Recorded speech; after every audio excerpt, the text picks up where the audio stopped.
ರಾಮ ಅಲ್ಲ, ರಾವಣನೇ ನನ್ನ ದೇವ್ರು. ಭಕ್ತಿ ಭಕ್ತಿ ಅಂತಿರಲ್ಲ, ಆ ಭಕ್ತಿಯ ಮೂಲ ಶುರುವಾಗಿದ್ದೆ ರಾವಣನಿಂದ. ಕಾಮದಿಂದ ಸೀತೆನ ಎತ್ಕೊಂಡು ಹೋದ ಅಂತ ಅನ್ಕೊಂಡ್ರೆ ಅದು ನಿಮ್ಮ ತಪ್ಪು. ವಿಷ್ಣುವಿನ ಪರಮ ಭಕ್ತನಾಗಿದ್ದಾಗ ವಿಷ್ಣು ಕೇಳ್ತಾನೆ, ನನ್ನ ಶತ್ರುವಾಗಿ 10 ಜನ್ಮ ಎತ್ತುತ್ತೀಯೋ, ಮಿತ್ರನಾಗಿ 33 ಜನ್ಮ ಎತ್ತುತ್ತೀಯೋ ಅಂತೇಳಿ. ಮಿತ್ರನಾಗಿ 33 ಜನ್ಮ ನನ್ನ ಕೈಲಿ ಆಗಲ್ಲ, ನಿನ್ನ ಶತ್ರುವಾಗಿದ್ರು ಪರವಾಗಿಲ್ಲ, 10 ಜನ್ಮ ಎತ್ತುತ್ತೀನಿ ಅಂತಾನೆ. ಹೌದು, ವಿಷ್ಣುವಿನ ದಶಾವತಾರದಲ್ಲಿ ಬರೋ ವಿಲ್ಲನ್ಗಳೆಲ್ಲನೂ ರಾವಣನೇ ಆಗಿರ್ತಾನೆ. ರಾಮ ಲಕ್ಷ್ಮಣ ಕೂಡ ಸಂಜೀವಿನಿ ಬರೋವರೆಗೂ ನೆಲ ಕಚ್ಚಿದ್ರು ಅಂದ್ರೆ ನೀವೇ ಲೆಕ್ಕ ಹಾಕಿ ರಾವಣ ಎಷ್ಟೊಂದು ಪರಾಕ್ರಮಶಾಲಿ ಅಂತೇಳಿ.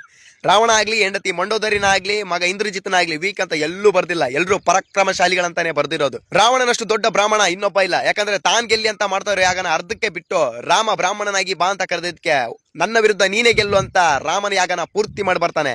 ಇಲ್ಲ ಅಂದಿದ್ರೆ ಇವತ್ತು ರಾವಣನೇ ನಂಬರ್ 1 ಆಗಿರ್ತಾ ಇದ್ದ. ಇದನ್ ಯಾಕೆ ಯಾರು ಹೇಳಲ್ಲ?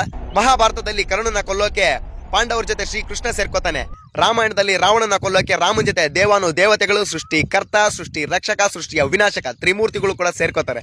ರಾವಣ ಸಾಯ್ಬೇಕು ಅಂತ ಅನ್ಕೊಂಡಿದ್ದಕ್ಕೆ ಸತ್ತಿದ್ದು, ರಾಮ ಸಾಯಿಸಿದ್ದಕ್ಕಲ್ಲ. ಅದಕ್ಕೆ ಹೆಮ್ಮೆಯಿಂದ ಹೇಳ್ತೀನಿ, ನಾನು ರಾವಣನ ಭಕ್ತ ಅಂತೇಳಿ.